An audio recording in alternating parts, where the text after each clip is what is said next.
Nyilo, lomba, chunipa. Have you ever wondered why in Bhutan we have different New Years that are celebrated at different times of the year? Have you also thought about why we have New Year's traditions like drinking Tukpa and what it means? I had those same questions myself, so I spoke to Dr. Karma Phuntsho, a spiritual thought leader and Buddhist teacher, about the significance of some of our New Year's traditions and how they've changed over the years. Thank you so much for joining us today. And if you could start and tell us about the different types of New Year's that we have here in Bhutan, the different types that we celebrate. So Bhutanese in the past lived fairly isolated lives, divided by high mountain passes, big rivers, deep valleys, thick forests. So we have this very rich diversity of cultures. And our New Year's is a very good example of illustrating that. What we have to begin with is the Kam Nyaru celebrations in southern parts of Paro that happens in the middle of the 10th month. Now, that's not presented so much as a New Year, but it is a seasonal festival. And it happens when the full moon and Karma Mindu get together. Then the most well-known first New Year we have is the Lomba festival of Upper Paro and Ha districts. And this New Year starts at the end of the 10th month, but it actually begins with the new moon of the 11th month. So that is the first proper New Year celebration that happens in Bhutan. After that, we have then the Nyilok, the winter solstice, which also is like a New Year, a seasonal sort of festival for many parts of Western and Central Bhutan. Then after that, we have the Chunipa Losar or Chunipa Setek, the new moon or the first day of the month of the first day of the 12th month, which actually is a traditional agricultural New Year that was well known across Bhutan before the current calendar that we use. And then finally, we have the big Losar festival happening that is the first of the current Bhutanese calendar. So we have multiple New Year celebrations across the country. Why do we have these different things? Is it based on the regions, or yes, what is the significance of having the different New Year's? So all the Bhutanese New Years are directly or indirectly related to the astronomical or astrological phenomenon. So as I said, Kam Nyaru is related to the convergence or the meeting of the full moon and Karma Mindu. Lomba starts more or less on the new moon of the 11th month, and that has to do with the ancient Chinese elemental astrology. The month of the tiger is considered as the first month, the first spring month, and that's when the year starts. And this is a very, very ancient tradition based on Chinese geomancy. Then Nyilo, obviously, is winter solstice. So that's when the sun, which has been going southward, starts to come back northward. So it's connected to the solar phenomenon. And then we have the Chunipa Losar, which is directly related to the agricultural seasons. And again, here, what you have is the use of the Chinese elemental geomancy to some extent, and also the actual agricultural cycles.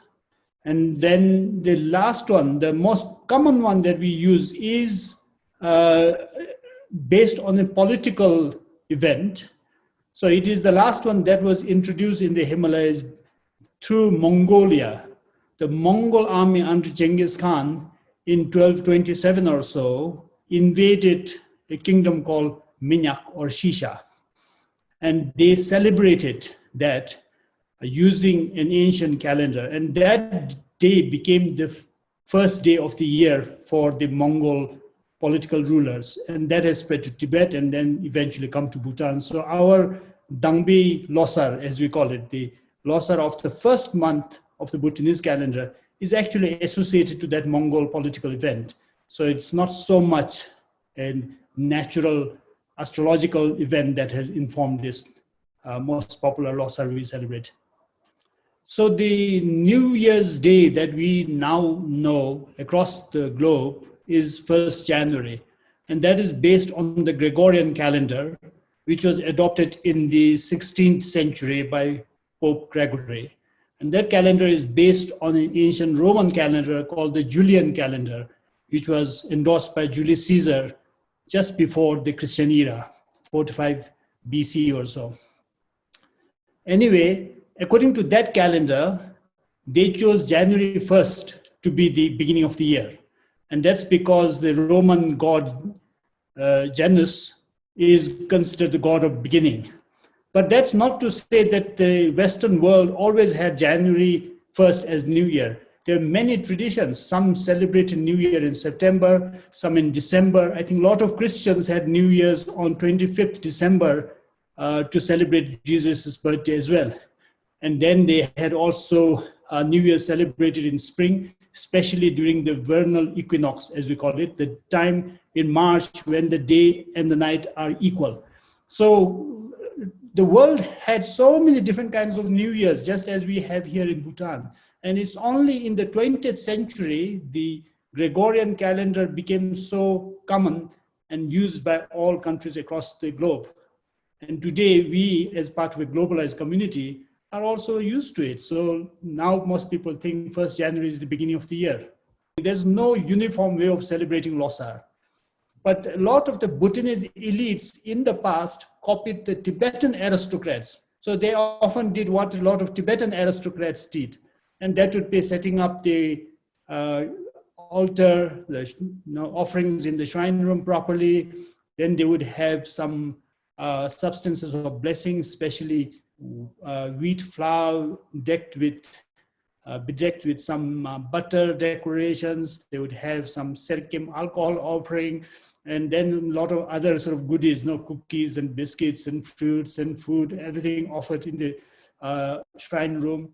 And then people often start with the best food they can have. And traditionally, when people had these festive occasions, that's when they would eat the food they have saved in a year. A lot of meat, a lot of sort of fats, a lot of alcohol. And the day normally started with a very special sort of rice or roasted barley flour, champa, tukpa, a porridge made out of rice or some other flour. And then we would go on with tea, and tea served, of course, with many kinds of snacks and alcohol, and then a very lavish meal. And then people go out to play and have big luncheons, big dinners. So I would say there's no one uniform way of celebrating it, but people normally, I think people very commonly saw New Year as a beginning, and they would want to put on their best show to have a good start. I think a lot of people associate maybe for New Year's or special occasions having Tukpa in the morning. Can you explain kind of the origins and the significance of that drink? I don't think there is a specific significance to the Tukpa we are having. What I would assume, again, there's no evidence or no written materials discussing this, but if you really look at the evolution of our societies, a lot of them didn't have a lot of resources. So they will save the best for festivities, and New Year's being a very important time, I think they would have saved all these special things to be served on New Year's Day. And the kind of tukpa we have, it's also a fairly special tukpa. It's also served at other occasions, not just New Year, but only during very important events. Now, of course, it's very easy to make such tukpas. We can easily get the ingredients. We also have much faster ways of making it. But in the past, it might have had some rarity, in terms of getting ingredients, in terms of the long process it takes. So I think what the first meal we have, the tukpa, probably says a lot about what people cherished in the past.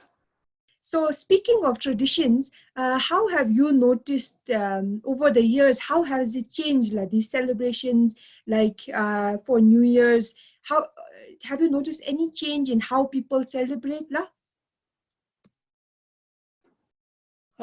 Yes, I have.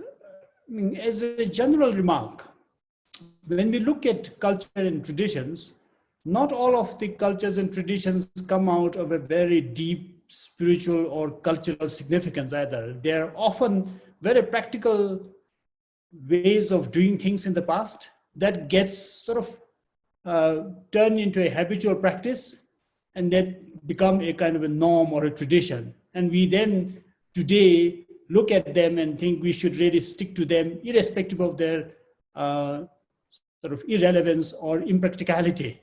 So on the whole, we have to be quite pragmatic. And I think a lot of our cultural traditions go back to the economic situations and reasons more than cultural or spiritual significance. But then there are many aspects where spirituality and cultural belief systems played a very, very important role. And for such practices, then we need to appreciate the original message, the original meaning and purpose of those traditions. So if it is about, say,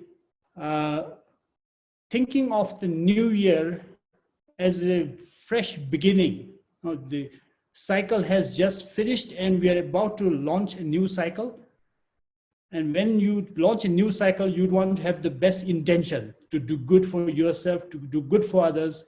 That sort of timeless way to observe New Year's is very important. The celebrations of New Year or any other festivities happen early in the morning before dawn or around dawn. So that is a big difference we see now. A lot of people would gather just after midnight to sing New Year songs or celebrate and wish each other. But in traditional Bhutan, that would have happened only in the morning of the New Year.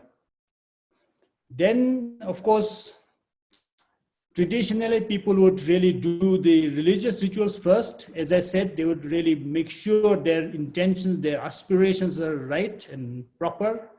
Then they will make offerings first in the shrine room. They will greet the elders, they greet the religious masters, and then only engage in sort of worldly festivities.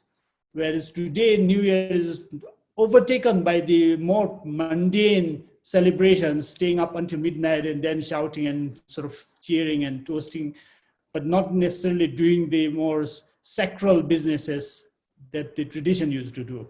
Whether we observe the new global New Year on January 1st or midnight of December 31st, or we observe our Losar, whether it is the first day of the 11th month or the first day of the 12th month or first day of the first month, whichever New Year we observe, we should see that this is beginning of a new cycle. Just as dawn is beginning of a new 24-hour cycle, the new year is beginning of a 364 or 65-day cycle. And when we launch a new cycle, it's always important to have the right intention, the right aspirations, the right sort of resolution, as we often say, the New Year's resolution. So have a good New Year's resolution is what I would recommend everyone.